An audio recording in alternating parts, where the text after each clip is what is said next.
Sí, vivía cerca, concretamente, aquí está perdón, por el golpe, en la calle Mayor de Madrid. Y adelanto que esta biografía que se vende como la definitiva y que tan confusa es sobre la vida de soldado de Calderón, se llama Calderón de la Barca, pero el título original es, luego la veremos, pero el título original en realidad es algo mucho más anglosajón y extraño. No, sí, es Don Pedro Calderón de la Barca, pero yo había visto un título más limitador. Bueno, luego hablaré de esta biografía que tiene mucho material gráfico, pero sin ningún interés. Todo en blanco y negro, y además lo poco que aporta el autor, como esta fotografía de la casa de Calderón en la calle Mayor de Madrid, es algo que está al alcance de cualquier visitante, cualquier persona que visite Madrid puede ver esta casa que además así no se ve, no se aprecia bien, que es realmente pequeña y se tiene y se ha tenido por mucho tiempo como la casa más pequeña de Madrid, con lo cual supongo que no le harían meter soldados allí porque directamente no cabía. Bueno, pues esto está en la calle Mayor, cerca, en el fondo bastante cerca ese, de esa encrucijada donde vivían Lope de Vega, Cervantes. Curiosamente, Lope de Vega vivía en lo que ahora es la calle Cervantes, y Cervantes está enterrado en la calle paralela. Bueno, ha costado mucho encontrar sus restos, pero ya se sabe definitivamente que sí que está allí. Bueno, pues Lope de Vega no tuvo ningún empacho en meter a un soldado en su casa, y en su casa está todavía el espacio. Lo que pasa es que ese soldado era un grandísimo escritor, era el capitán Contreras, y no tuvo, claro, para él fue un placer. Bueno, en general es una carga, el meter soldados en la propia casa es una carga. En la Villa de Madrid, a 8 de julio de 1677 años, la parte de los profesores del arte de la pintura de esta corte, para más probanza de lo articulado en su interrogatorio que va por cabeza, presentó por testigo al señor don Pedro Calderón de la Barca, estante en esta corte, caballero del Orden de Santiago. Claro, entonces a partir de ahí, evidentemente, lo de meter soldados en su casa, aunque viva en una casa mínima, está excusado. Caballero del Orden de Santiago, capellán de honor de su majestad y de la Real Capilla de los señores Reyes Nuevos de la Santa Iglesia de la ciudad de Toledo. Y a la segunda pregunta dijo, y aquí tenemos la prosa de Calderón hablando de la pintura, es algo invaluable, es una auténtica, anticipo que es una auténtica maravilla. Habla Calderón y dijo, está escrito en estilo indirecto, pero se reconoce el estilo de Calderón, que por la natural inclinación que siempre tuvo a la pintura, solicitó saber lo que de ella habían sentido los antiguos escritores que la admiraron de más cerca, y como para entrar en conocimiento de cualquiera supuesto es la primera puerta de su definición, halló que la más significativa era ser la pintura un casi remedo de las obras de Dios y emulación de la naturaleza, que no crió el poder, cosa que ella no imite, ni engendró la providencia, cosa que no retrate. Este paralelismo calderoniano es sin duda alguna su estilo, y dejando para adelante el humano milagro de que en una lisa tabla representen sus primores con los claros y oscuros de sus sombras y luces, lo cóncavo y lo llano, lo cercano y lo distante, lo áspero y lo leve, lo fértil y lo inculto, lo fluctuoso y lo sereno, hizo segundo reparo en que, trascendiendo sus relieves de lo visible a lo no visible, no contenta con sacar parecida a la exterior superficie de todo el universo, elevó sus diseños a la interior pasión del ánimo, pues en la posición de las facciones del hombre, racional mundo pequeño, el hombre es racional mundo pequeño. Llegó su destreza aun a copiarle el alma, que es algo que está en las Meninas de Buero Vallejo, a propósito de Velázquez cuando pinta a su esclavo. Llegó su destreza aun a copiarle el alma, significando en la variedad de sus semblantes ya lo severo, ya lo apacible, ya lo risueño, ya lo lastimado, ya lo iracundo y ya lo compasivo, de suerte que retratado en el rostro el corazón nos demuestra en sus afectos aún más parecido el corazón que el rostro, con que una vez cumplida y muchas admirada su definición, pasó la curiosidad de este testigo a investigar su origen, y halló en el asentado principio de recibidas autoridades, que bien como la eterna sabiduría para ostentarse criadora sacó de un nada la fábrica de todo, así quiso que la que todo había de imitarlo se produjese de otro nada. Salían de bañarse en el mar unos muchachos, y hallándose desnudos en su orilla, notaron cuán parecidos los semejaba el sol en el arena, y traviesamente jugando, empezó el uno a seguir con el dedo los perfiles de la sombra de otro. Viendo cuán imitada dejaba su estatura, porfiando a cuál mejor, prosiguieron en contrahacerse los unos a los otros. La novedad del que después halló las varias formas de naturales cuerpos esculpidas, fuese o no Parrasio, a quien muchos lo atribuyen, cargó la imaginación en cómo podría adelantar aquel principio, y bien o mal como supo, les fue añadiendo ojos y bocas. Complacido de ver que no dejaba de darles un algo de más vivo, entró en esperanzas de que podría su desvelo mejorar dibujos a costa de borrones, y así, siguiendo a porfiadas instancias de su idea en repetidas líneas las grabadas señas del informe embrión que le ofreció la playa, le fue perfeccionando hasta lograrle parecido. Y como es fácil hallar la senda que hay desde lo inventado a lo añadido, siguieron otros su dictamen, que a enmiendas del estudio y mejoras del tiempo, creció a la suma estimación en que hoy se halla. De modo que para argumento de ser la pintura inspirado numen de sobrenatural aliento, baste saber que fue su primer taller la luz, su primer bosquejo la sombra, su primer lámina la arena, su primer pincel el dedo, su primer artífice la joven travesura de un acaso. Y lo dicho en esta pregunta lo sabe por las noticias participadas de lo mucho que hay escrito y que ha leído. Y responde.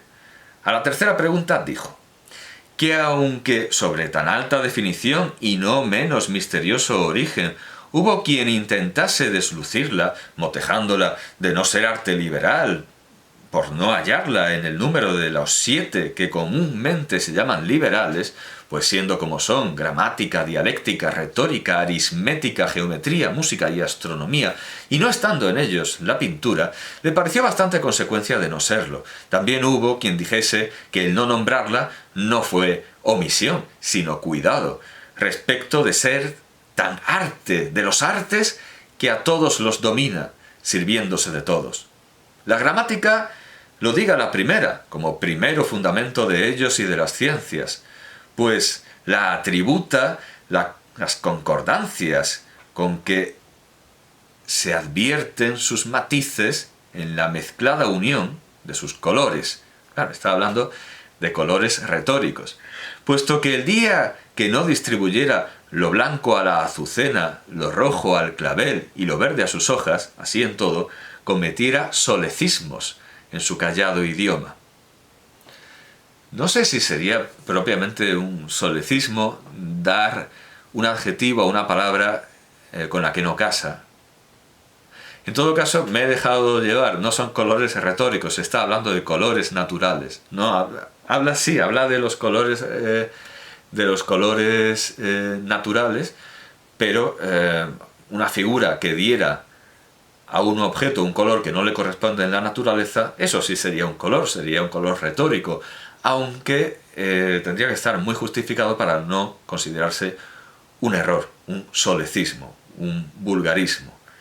La dialéctica, sigue diciendo Calderón en su declaración, la dialéctica, juez que distingue por vía de argumento lo bueno de lo malo, lo cierto de lo dudoso y lo falso de lo verdadero, viendo cuánto, a fuer de grande, vive expuesta a disputas y cuestiones y a fuer de docta, obligada a sustentarlas y arguirlas, lo diga la segunda, dando a sus academias silogismos en forma, bien que como el que para ejemplo de parte suya depone este testigo a la objeción pasada, por no estar entre los artes liberales que graduó la griega escuela, asienta el murmurador no serlo la pintura. Luego tampoco lo serán la escultura, la simetría, la arquitectura, la oratoria, la poesía y otras matemáticas que no están en aquella clase numeradas, como tampoco están entre los 7 sabios suyos Aristóteles ni Platón, y no por eso dejaron de ser sabios. Luego falso arguyes, pues concedido el antecedente no puedes negar la consecuente, y cuando ella no baste, baste otra que a paredad reduzga la teoría a la práctica en el presunto juicio que hace este testigo. Supóngase que Pedro, porque convino a su propósito, hablando del aire y del fuego, los llamó elementos, porque párase en ellos su discurso. ¿Dejarían de serlo el agua y la tierra? No, que el elegir a unos no es excluir a otros, con que es constante que asistida de la dialéctica, siempre en sus conclusiones, quedará ventajosa la pintura. La retórica, orden de bien hablar a que se remiten la oratoria y la poesía, cuyo principal asunto es la persuasión, también asiste con la energía de sus locuciones. Bueno, no es ningún misterio que va a seguir arte por arte. La retórica, la aritmética, la geometría. Bueno, quizá sea de más interés que se diga lo que dice en relación con la pintura acerca de la geometría, porque sí que hay una relación más visible y más cuerda y más acordada. La geometría, a quien siguen la simetría, que es lo mismo, y la perspectiva, en quien resultan de ambas los efectos, tiene a su cargo la proporción de tamaños y medidas, creciendo o abreviando, al compás de la estatura, las facciones. Y no sólo al compás de la estatura, pero al compás de la distancia en que ha de colocarse, pues tal vez desplace mirando de cerca lo que mirando de lejos no desplace.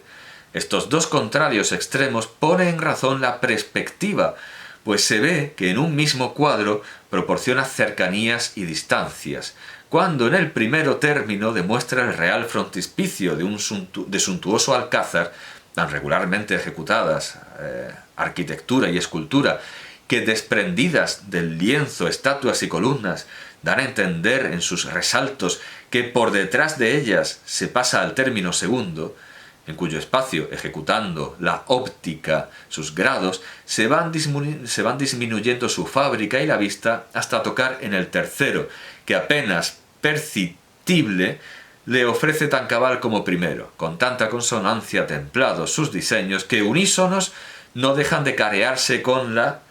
Aquí ya enlaza, porque hay que ir resumiendo, con la música. Pues si ella tiene por objeto suspender el espíritu a cláusulas sonoras, a no menos acordes cláusulas le suspende la pintura con las ventajas que lleva el sentido de la vista al del oído. Y más si terminando el horizonte se corona de nubes y de cielos, llevándose tras sí la imaginativa a la especulación de signos y planetas. Y ahora viene eso que Dámaso Alonso hizo famoso, el estilo diseminativo recolectivo. Primero disemina todas las artes y luego las recoge en un solo, claro, en una sola estrofa, en el caso más habitual, en una comedia en verso, en un solo párrafo, en este caso, en esta deposición. Ahora recoge todo lo que ha sembrado, haciendo buena la observación de Dámaso Alonso. Con que contribuyendo a la pintura, la gramática con sus concordancias, la dialéctica con sus consecuencias, la retórica con sus persuasiones, la poesía, sus inventivas, sus energías, la oratoria, la aritmética, sus números, la música, sus consonancias, la simetría, sus medidas, la arquitectura, sus niveles, la escultura, sus bultos, la perspectiva y óptica, sus aumentos y diminuciones, y finalmente la astronomía y astrología, sus caracteres para el conocimiento de las imágenes celestes, ¿quién duda que número trascendiente de todos los artes sea el principal que comprende a todos? Como la pintura necesita de todas estas, o se sirve de todas estas artes, ¿quién duda que el número trascendiente de todos los artes sea el principal que comprende a todos? Y esto responde a la pregunta. A la cuarta pregunta, en cuanto a la estimación que ha visto y tiene, en cuanto a la estimación en que ha visto y tiene a los profesores de la pintura, dijo que si hubiera de hacer memoria de los romanos emperadores, sumos pontífices, ínclitos césares, reyes augustos, príncipes soberanos, títulos y caballeros particulares que no sólo la honraron, pero la ejercieron, fuera a introducir inadvertido noticias de historiador en disposiciones de testigo, pues fuera preciso que acordara a Nerón en sus primeros años, corregido discípulo de Séneca, alternando con el pincel el cetro, y asimismo a Helio Adriano, a Marco Aurelio, a Alejandro Severo y principalmente a Constantino VIII, que desposeído del imperio no sacó de sus deshechas ruinas más tesoro que el haberla aprendido para alimentarse de ella. A Alejandro Magno, cuya liberalidad antepuso en honor de la pintura entre cariño y privanza el amor a la privanza. A Julio César, que en públicos edictos mandó que los pintores gozasen de privilegios de ciudadanos romanos, dando a los extranjeros, francos de tributos, capaces sitios para sus escuelas, en que cursasen los hijos de los nobles, con prohibición de que no entrasen a ellas los esclavos. Aquí haya hasta un precedente legal, que no entrasen a ellas los esclavos, porque no desluciese lo bajo de la servidumbre lo generoso de su estudio, en que más que otros se esmeraron los dos Fabios, pintores ambos, y ambos embajadores por el senado a Ptolomeo de Egipto, y los dos cónsules, hijo y nieto de Numa Pompilio, segundo rey de romanos. Y en más vecinos tiempos, al pontífice Julio II, de quien Micael Ángelo obtuvo honrosos caballeratos, como de Urbano VIII, Diego de Rómulo, pintor español, el hábito de Cristo en collar de oro con medalla de su efigie, y de León X, Rafael de Urbino, la dignidad cardenalicia, cuya sagrada púrpura desvaneció en grana de polvo lo arrebatado de su muerte. ¿León X hizo cardenal a Rafael? Me parece que puede equivocarse por el famoso cuadro del cardenal que se halla ahora en el Museo del Prado y que puede entender que es un autorretrato de Rafael, no lo sé. Bueno, no me consta que León X le diera un capelo a Rafael Sanzio. Bueno, en fin, ¿para qué extenderse? Aquí hay una obra, como digo, más extensa de lo que yo recordaba.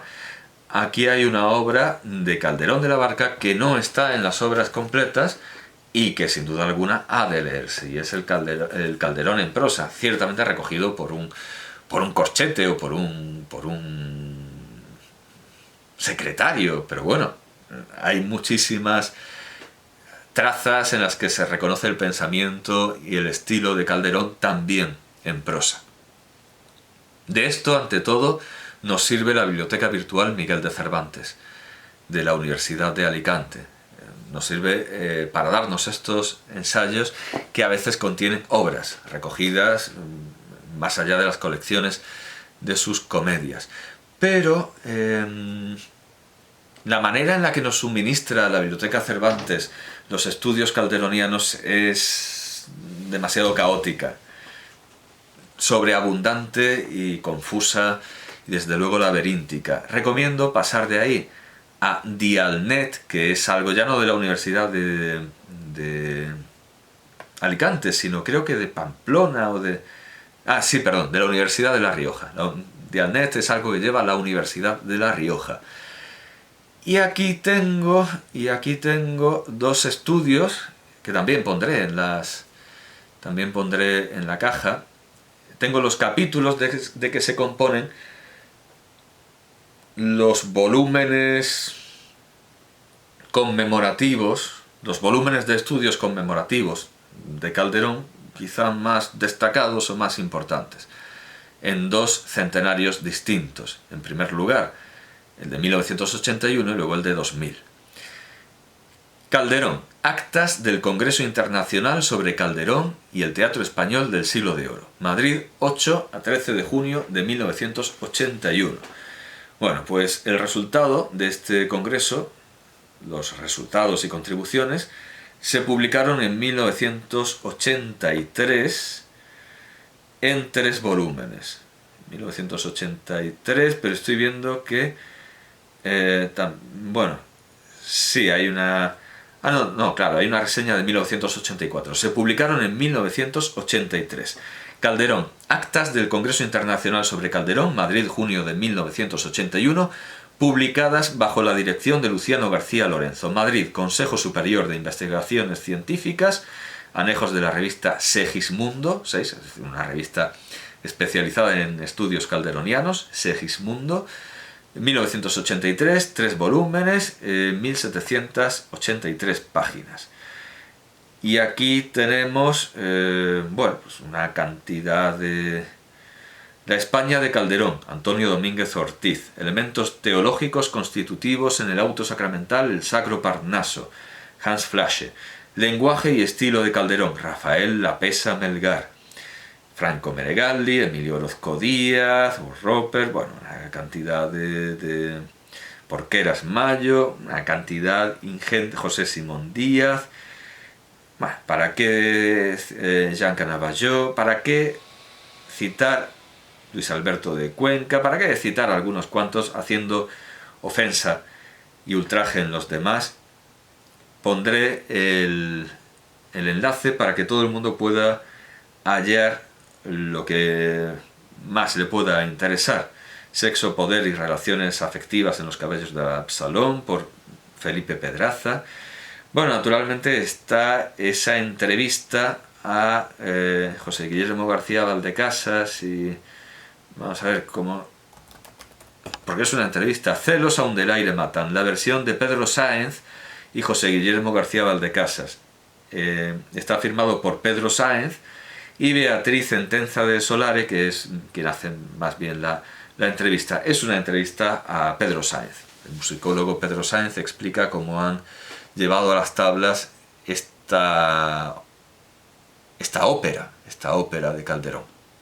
Esto es del año 1981, el centenario bastante bien aprovechado, ya lo hemos visto en las producciones cinematográficas. Sí, cinematográficas, porque eran dos nodos, eran dos noticiarios cinematográficos, en fin, dos nodos. El centenario del año 2000 no se aprovecha tanto, a mi juicio. Aquí tengo un ejemplar de Historia 16 del año 2000 que se hace eco del Congreso equivalente.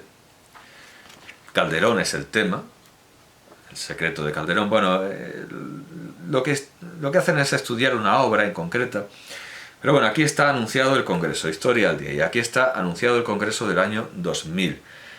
Para conmemorar los 400 años del nacimiento de Pedro Calderón de la Barca, la Sociedad Estatal España Nuevo Milenio, ya hemos pasado de un centenario normal. ¿Quién lo llevaba? Vamos a ver. Luciano García Lorenzo. Ah, sí, el Consejo Superior de Investigaciones Científicas. Quien se encargó de hacer este magno congreso fue el CSIC, el Consejo Superior de Investigaciones Científicas. Aquí, en cambio, los tiempos han avanzado y parece que lo organiza una secta destructiva y suicida. Sociedad Estatal España Nuevo Milenio. España Nuevo Milenio, es como Limpia España, una cosa así. España Nuevo Milenio tiene programado un ambicioso congreso sobre el dramaturgo y la España que le tocó vivir, coordinado por... Bueno, los nombres son ya... en fin, no son los que uno esperaría con esto del nuevo milenio. Ernesto Berenguer y José Alcalá Zamora. José Alcalá Zamora, que es el primero que habla. El lunes 27 en el aula principal. La nueva imagen de Calderón en la España de Felipe IV, por José Alcalá Zamora. José Alcalá Zamora, supongo que Alcalá Zamora equipo de llano. Pero luego, a continuación, no hay nada sobre Calderón. Bueno, son todo... si sale Calderón, sale en este contexto. La economía napolitana en la época de Calderón. Es todo contexto histórico, como si todo lo que hubiera que decir sobre literatura ya se hubiera dicho en el de 1981. Hay que esperar al jueves donde tampoco se habla de Calderón, autoras de teatro. Pues no tiene que ver.